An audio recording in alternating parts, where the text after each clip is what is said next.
नमस्कार, मी आचल न्यूज अनकटमध्ये आपलं स्वागत. पाहूयाच्या ठळक घडामोडी. ईडीच्या छापेमारीचं आम्हाला आश्चर्य वाटत नाही. बारामती ॲग्रोवरील छापेमारीनंतर सुप्रिया सुळेंची प्रतिक्रिया.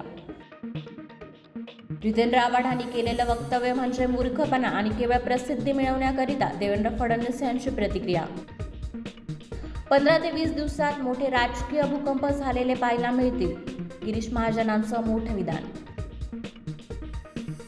पुण्यातील कुख्यात गँगस्टर शरद मोहोळवर गोळीबार, आरोपी पोलिसांच्या ताब्यात, आरोपीकडून शस्त्रही जप्त. भाजप आमदार सुनील कांबळे यांच्या विरोधात गुन्हा दाखल, पोलीस कर्मचाऱ्यावर हात उचलणं भुलं. पुढील 48 तासात पावसाची शक्यता, कर्नाटकला येलो अलर्ट जारी. नौदलाला मोठं यश, सोमालियाजवळ अपहरण करण्यात आलेल्या जहाजावरील 15 भारतीयांसह 21 जणांची सुटका.